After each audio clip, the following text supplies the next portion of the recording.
Thank you, sir. Appreciate that.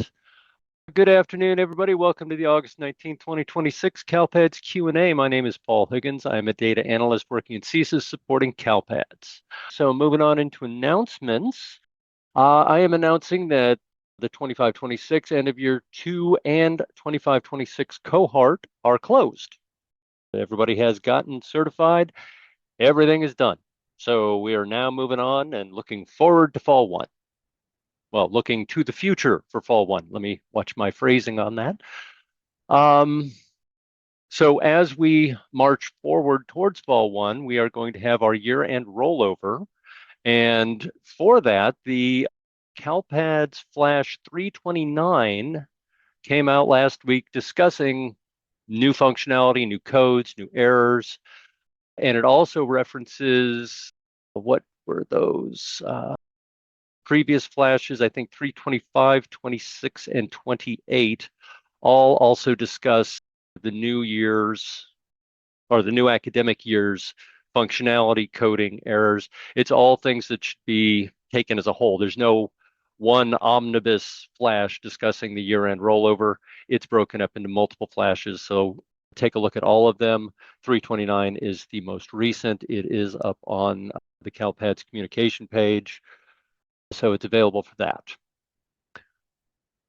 Let's see, we also had the 2026 regional meetings announcement that came out last Thursday for registration. So go ahead and look for that. And if you don't see it, go to the CSIS training.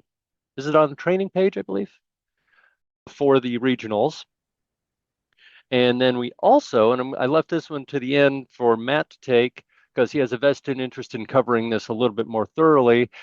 The CALPADS Fall 1 training announcement came out last Tuesday on the 11th, and I'm sure that he will take you to the training page as our designated driver today. I will take you to the training page, but we're going to take one quick stop first. So I do have a training announcement for folks. CSIS will be holding a CALPADS Audits for Administrators Leadership Roadshow throughout the 26-27 academic year. We'll be hosting sessions with audit guidance for Fall 1 reports in October 2026, Fall 2 reports in late January and early February 2027, and end-of-year reports in April of 2027. In October, we'll be traveling to 4 regions throughout the state with Fall 1 audit guidance. We'll be delivering in-person sessions at San Diego, Los Angeles, San Joaquin, and Shasta County Offices of Education. And in addition to in-person participation at these county offices, watch party participation is also offered at participating county offices and LEAs in each region. Because these sessions are best attended as organizational teams rather than individual representatives, virtual participation is limited to watch party sites, and there is no individual virtual participation. Registration for the October sessions covering audit guidance for Fall 1 is now available. The target audience for the October sessions are administrators over the various business areas that report data in Fall 1. We are beginning to distribute our flyers and our marketing materials for the October sessions now, and all of our marketing materials point to this CALPADS Audits for Administrators webpage. And this webpage contains general information about the training program and about the road shows, as well as registration instructions for both in-person and for watch party registration. In-person registration will occur on the CSIS training registration page. So if you've gone to the training registration page, scroll down towards the bottom there. If you've noticed these in-person courses occurring in October, these are the in-person audits for administrator sessions, and you would register to attend in person on the CSIS training registration page. You are also able to register for watch party participation, and watch party registration is being handled through the individual watch party sites. So if you are interested in attending the Audits for Administrators October sessions at a watch party, you can click this watch party registration link, and it contains information on how to register with each of the individual watch parties throughout each of the regions there. So the Audits for Administrators webpage does contain the instructions for both in-person registration and watch party registration. And I would encourage folks to come to this page to learn more. I'll go ahead. Oh, and Casey has already put it in the chat box. Thank you, Casey. But I would encourage folks to go to the Audits for Administrators webpage, learn more, and see if you can both attend and recruit some of the administrators throughout the business areas that report data in Fall 1 to attend as well. And that's all I got, Paul. Well, Matt, it's always fun having you as a driver because when I ask for once around the block, I get a once through the whole park with a tour of the restaurants and the woods all involved in it. It's wonderful. I love it. All right. Let me ask Dominic, do you have any updates for the group before we get started? Nothing new today. Very good. And Angela, as we are getting into the year-end rollover, did you have any discussion of builds or bugs or updates? Yeah, we did have a deployment yesterday, and so the active and fixed known issues list is up to date. With end of year behind us now, we are back to our regular deployment cycle, which is every Tuesday morning. And then I was just going to mention that you, Paul, and Gary both are finding different issues with 1.17 real-time report. That one's in the hopper, so it's not on the known issues list yet, but so people should just be on the lookout for a new bug related to 1.17 real-time. And that was all I have today, Paul. Perfect. Thank you, Angela. Dominic, before I let you off the hook, the Monday afternoon Q&As Q&As that you have, is it now every other Monday until Fall 1? It's sort of. It's kind of a weird chunked up schedule because we have Labor Day, which prevents a Monday, and then there's a conference. So I did send out the schedule on the SPED data support listserv, but if anybody in attendance needs that information, I can drop a link or some information in the chat as well.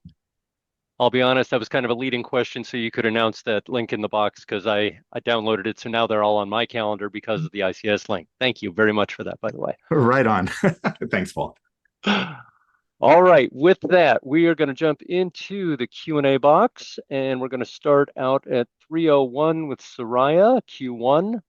We have a new fifth grader who has the following SELA history: a TBD from 7/13/2020 of an unknown primary language, and then an EL on 9/18/2020 unknown language, and then from 2021, how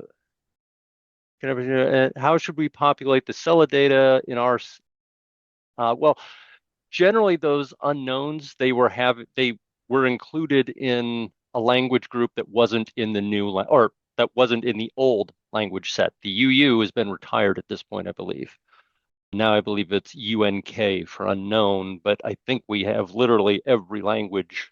No, I can't say that. I'm not going to say that. That would be wrong. Broad generalizations are wrong.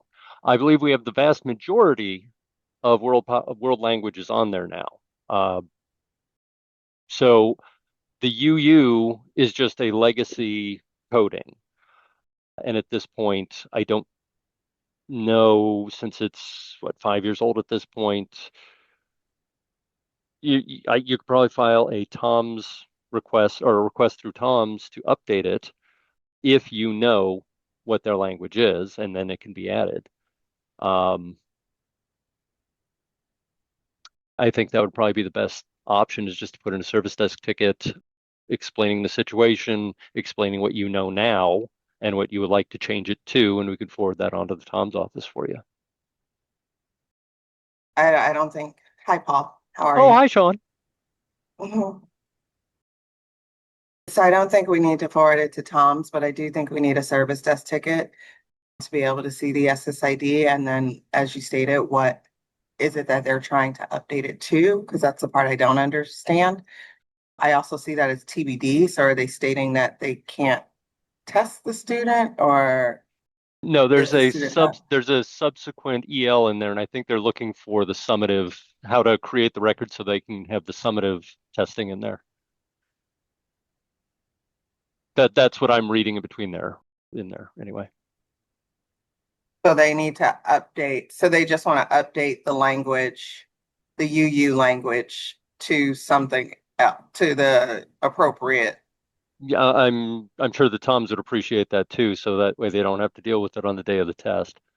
Yes, but that information will get updated then in CalPads. And so I have so many questions. So yes, I'm like, is this their record? If so, they can go in and update it themselves versus another LEA. So yes, a ticket would be best for this one. So we can actually review the data and give guidance back for this specific case. Perfect. Soraya, just open a service desk ticket, explain what you know, explain the situation, explain what you know, and we'll go from there with it, okay? All right. Padma at 304 Q1. What is the flash number that has the discipline changes? Thank you. And Chris, thank you, Chris, responded back with 328. So it is flash 328, which came out on the 24th of July. So that one includes the new discipline coding there and the exit codings. I love this group. You know, you ask a question, by the time I get to it, often it's not somebody's made the right answer on there. All right. Cindy at 304 Q1. I have found that a student receiving special education services attending a private school was not issued an SSID in 25-26, and no records were updated to CalPADS for the secondary enrollment or services received. What is the impact, and is there a resolution? Cindy, please go ahead and send a ticket into the service desks, including as much information as possible about this student in scenario. There's just not enough that we can go over in this format, where if we have the SSID or other information about this student, we can dig in and provide some proper guidance. Okay, and she has responded, thank you. So we will be expecting that ticket. Thanks, Cindy. And thank you, Dominic. Jan at 305 Q1. Regarding the need for a one-day enrollment for summer grads, both 12th and less than 12th grade, is this requirement only for school completion status 100 graduated, a standard high school diploma meeting all state requirements, state and local requirements, or any high school completion status, i.e. 102, the alternative pathway, 120, certificate of completion? Yes, it's if you are completing them and they exited back here as an E155 or an E156 if they were, grades, 9 through 11 or 12. If you are then exiting them because they completed something after that E155, E156 date, then yes, a one-day enrollment would be appropriate for any of those, the 100, the 102, the 120, any of those. If you are assigning a completion code and you are, especially if you're not expecting them to come back and you want them to earn, officially on their student record, these diplomas or these certificates. If you don't create that one-day enrollment, then they don't exist. And if the E155 or E156 is the last enrollment exit, it's going to come back and haunt you in about 14 months as a lost transfer. So just, yes, a one-day enrollment would be appropriate for any of those. Jan, can you put in a service desk ticket as well? I want to be able to consult with dashboard that's the expected functionality. Okay, you heard the woman. Thanks. All right. Moving on, we have Angela at 308 Q1. Will the CalPADS audits for administrators training be announced in a flash or an email? Not likely a flash, but we are working with the CDE to get an email out announcing the roadshows. There will be an email in October, but we are looking to announce before each of the different sessions throughout the year. Thank you for the question, Angela. Thanks, man. All right, and Anna, 316 Q1. Retransition indicators for SPED students now requiring a yes or no value, not blank, for 15-year-olds turning 16 before 6/30/27, will this be a warning or a fatal error for fall one? If so, what are the error and error names? I believe that's the SENR 439 F1.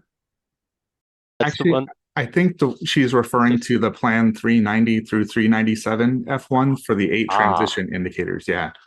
So those, if the student will be 16 by the end of the year, they will be a fatal error if the value is blank in the plan that overlaps census day.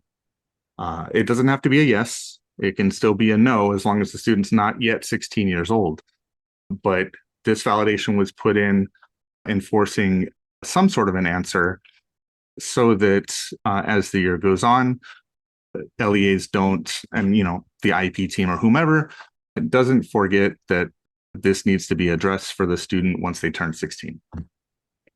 And is there another flavor of this where it's any plan record that bleeds into the academic year, even if it doesn't cross over census day? Is it the same thing, the plan 390 through 397, any plan record that exists in the academic year where the student turns 16 has to have those indicators set? Because that was my understanding, was that that's how they had been modified, that any record that existed inside of this academic year or the reporting academic year, even if it was being overwritten prior to census day, if it existed in the academic year, it had to have those indicators set as yes or no, yes or no.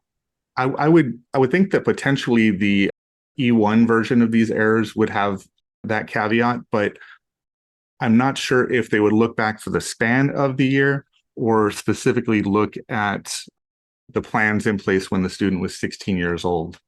And so if I think that it's looking for any record. So that's just one caveat to be aware of, that if you do see these in your end of year, that's the culprit. It's going to be that earliest record from a prior year that just happened to exist in this academic year for a couple of days until you updated it.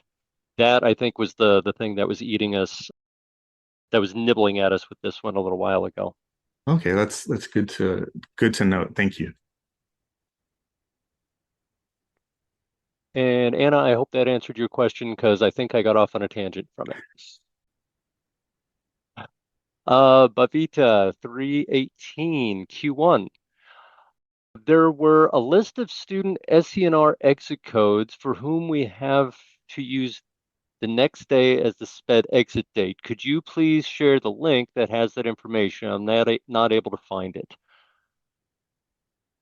Does anybody remember that flash message where we told them to exit the SWDS record the next calendar day after the SENR exit? I don't remember the number. Don't remember if there was a flash, but the exit codes are listed in the validation itself. And I looked it up. It's SWDS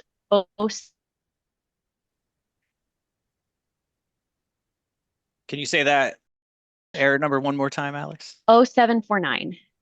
SWDS, the SWDS. Oh, right. Thank you. And so the exit codes will be listed in the understanding the error section.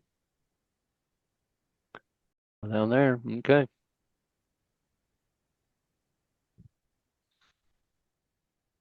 All right, and Bavita sends her thanks. Thank you, Bavita, and thank you, Alex.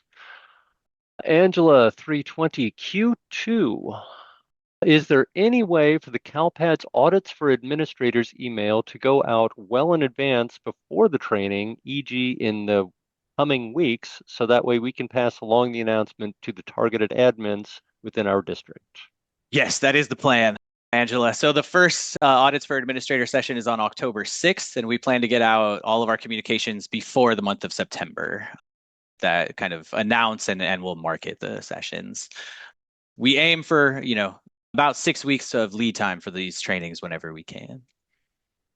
Great, thank you, Matt. And Clarissa at 320 Q1. I posed this question to the CDE Attendance Accounting Office, and they did not have a solid answer and referred me to CALPADS since it seemed to them that the question extends to other areas like absenteeism. My question, what guidance do you have around automatically converting unverified absences to unexcused absences in the SIS after a certain period of time? What absence notation would be made for those unexcused absences? Paul, the attendance accounting office wouldn't be the correct office for CDE to reach out to. It would be the principal apportionment office because that's ultimately what your question is regarding. I understand how CDE is confusing sometimes in our titles, to where you thought attendance accounting would be logical. So that is why I can see that they forwarded over to, or they recommended reaching out to the CALPADS office. However, we're not the correct office either because your question specifically states an SIS. And typically when it's an SIS system, we don't control your SIS system, so we don't have any knowledge of that to best be able to assist you there. But honestly, the best person who I do feel like you should speak to though is actually at your LEA. And that would be whoever your attendance supervisor is. Because they are going to be the ones that are going to be able to detail to you the specifics of what your local coding, looks like. If it's tardy, and it's greater than 30 minutes. Remember what that specific code is in your local system and why you have to code it such a way. If they're tardy and I think I said if it was less than 30 minutes. No, if it was greater than 30 minutes first. But then if it's less than 30 minutes, you might have a different code for tardies for those. And again, the actions in which your LEA takes, then it's going to affect your SIS system and your back end accounting there.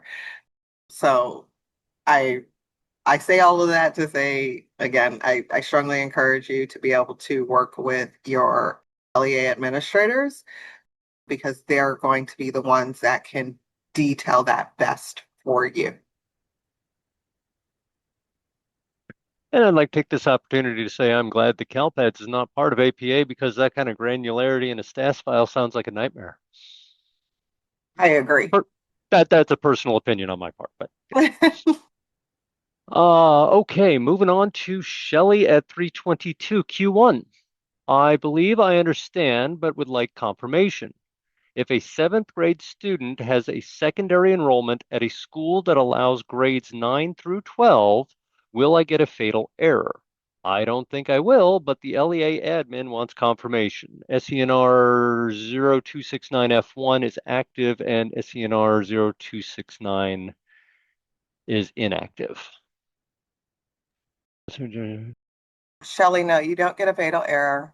You do get a warning though that the student might be out of the grade range for that LEA, but since this student is actually a 7th grader, it's basically this happens from time to time where you have an advanced student who they're in middle school, but they may be split half the time at your local high school or so and taking some courses there because they're advanced. Great.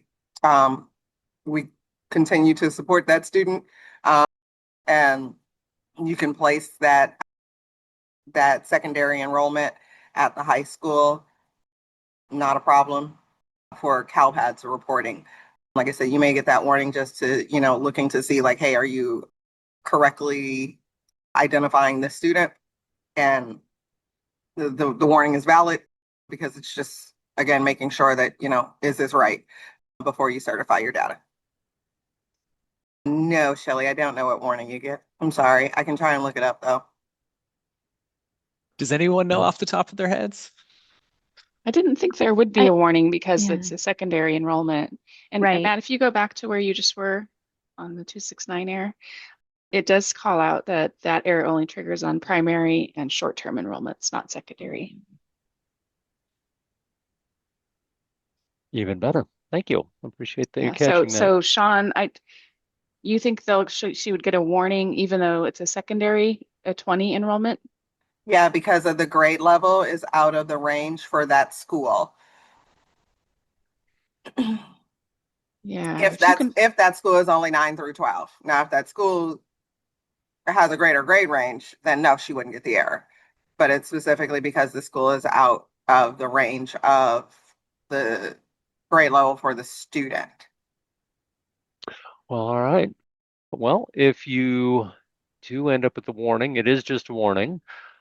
But if it's not triggering on secondary enrollments, you won't even get that. All right, we are at 3:28 and the Q&A box is empty. So we will just hang out here for a few moments. I haven't checked the chat box. Is there anything of interest there? Oh, we do have a Q2. Okay, Shelley, Q at 3:28, Q2. Came in a little late.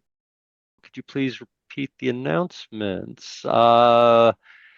End of year 2 and cohort are closed. Congratulations, one and all.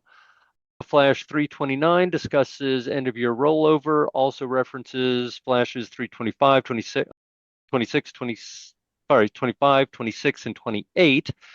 So there's no one omnibus flash discussing the entire year-end rollover, but there's about 4 of them that are discussing them, so that's important to keep track of. We have a Fall 1 training announcement from last week. We also have the September CALPADS regional update coming up, or email that came out asking for registrations. I think that's all I hit on. And I don't know that I can give the whole blurb that I gave previously, but we are holding Audit for Administrators Roadshows in 26-27. Our first sessions will be in October and cover Fall 1 data audits.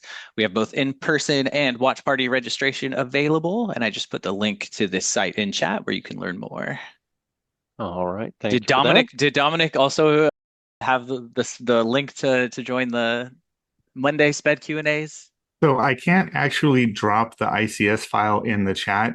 There's something either with my domain account or my Zoom account or something, but I did drop my email address. And if anybody needs the ICS file, please send me an email. All right, and we still have an empty Q&A box, so we're just going to hang out for a few more minutes, make some idle chit chat, see what's going on in the world. Looks like we had a couple of questions come into the chat, or yeah, the chat box that Dominic took care of for us. So thank you for that. Also some discussion about Klingon. I'm not sure where that's going, but I don't think it's relevant. It's so far, and I'm going to say this and probably jinx us all, but it's been a very quiet week on the service desk. So not a lot of questions coming in here. Doesn't surprise me. I just don't want to call it early, you know? Oh, Jennifer, 331 Q1, which is the best report for SSID extracts? Generally, the SSID extract itself. It depends on what context you're looking for. If you are creating SSIDs and you're submitting the SENR file up, then you go to the extract screen, and right in the middle where it says SSID extract, that's where you'd pull it from. If you're looking to see who's enrolled, you know, what enrollments are there currently, you can run a real-time SENR extract, which has multiple options as well, where you can do active students only or a date range for enrollments. So it all depends on the context that you're asking that question in. If you want to clarify, I'll try and focus my answer down in on it, but generally you have options depending on what you're doing. All right. It exceeds my pay grade, but I'm going to say we should call it at this point. But, you know, I have multiple people above me in here, including Angela, you know, Matt, hell, Marshall, you're ahead of me there. Anybody else? Anybody want to second that? I'll second it, but I do just want to clarify for you, Shelley, the secondary enrollment question. So, Angela, I believe you are correct. I could not find a warning for it. I think we did away with it a while ago. Okay, thanks for checking. No problem. You're welcome. Thank you. The other thing I love about these calls, if we pull it out just long enough, we can usually get every answer followed up on. Nicely done. I say we call it, Paul. Oh, wait a minute. Oh, yeah, we got one more. Okay. All right, Anna, 333, sneaking it in with, wait, one more. Does the SELPA Fall 1 reports not work until the reporting window opens? I don't know. Snapshots, reports, and certification errors will open on Census Day. But are SELPA reports running like real time, looking at the ODS, or are they looking at only snapshot data? Because they're Fall 1 end of year monitoring. I I would, believe. no, go ahead, please. I think it's running on this on certification, so snapshot, because they have to choose a status, revised and certified. That would mean that they have to have some kind of snapshot for the LEA. A good follow-up there, Anna. So how are we running the reports in anticipation of Census Day? Okay. Generally, you have to run them from the LEA level using real-time reports as of the date. So, as of the enrollment start date or as of Census Day. And that will get you an analog on an LEA by LEA basis, but you lose the kind of umbrella of the SELPA by running it that way. And you also have to have the LEA level account to be able to access those, because I don't believe you can add the LEA reports to the SELPA account. And Sama, the monitoring reports are accountability, and accountability reports take the overnight process to refresh, so they are not refreshing in real time. So things like the 15.x reports, they're requiring overnight, and that's because it's looking at all data, not just your LEA, it's looking at all SENR data. So if another LEA changes the SENR data that changes a student's cohort membership or graduates them or does something else, that needs to be pulled in from other LEAs in those overnight processes. So it could be done more dynamically, but it would take more processing time and slow the system down, is my understanding. Yes, Anna, ugh. Yeah. If you have a good relationship, you can have them draft or pull the reports and send them to you in batches, as long as you have a secure process for that. That might be an alternative for you. All right, and we have, Sama has a question at 336. Are the SELPA monitoring reports not the 16.2x reports? They are among them, yes. Which one are we looking at here? So I have the SELPA reports pulled up in one tab and the accountability and monitoring reports pulled up in the other. Thank you, Matt. I appreciate you breaking those up. I was just looking at the SELPA reports menu. Okay. Yours is a much better organized one. Okay, so you can see on there. What? Sorry, go ahead. Sorry, I was just going to say for SELPAs, the monitoring reports are within the SELPA reports landing page. They're just at the bottom. So if you go to the monitoring reports, it won't be SELPA version. So you have to stay within the SELPA reports tab, and then that will give you. Oh, I'm sorry. I was looking in CALPADS. I think the same CALPADS and the user manual are the same in that respect, I think. Okay, so scratch what I said. I was looking in CALPADS and I wasn't looking at your screen. I apologize.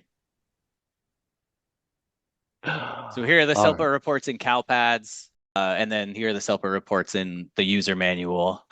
They do have the structure of CALPADS is mirrored in the user manual. So you would find these under the SELPA headings, and that is here rather than the accountability and monitoring reports above it. All right, I hope that helped. Jan 336Q2 just got this email. Is this you guys or phishing? CDE training support State of California Department of Education 17773 Zendesk.com. Zendesk looks familiar. Matt, did we send out a training request? No, the CD? No, that would have come from, they're trying to configure Zendesk to work with our bug tracking system, and so I have a feeling, I know they're testing in that environment, so I just sent a note to somebody. You shouldn't have got that, Jan, so please delete it. It's not phishing though, so I'm trying to figure out why it got sent to you. I think because Excellent. they tested in the test site, and so then the vendors got it then for the different users. So I Yeah, think it's been off it's been off since last week. We've been getting notices too. However, that yeah. I've I been don't trying think to. any users should be getting it though, Sean. No, I It, agree. Yeah. it looks like Jan just put in a service desk ticket notifying us, so we can now have a trackable item there. Thank you, Jan. Appreciate that. I'll grab it. Agreed. All right, that was a spicy 7 minutes. See, I told you, Paul.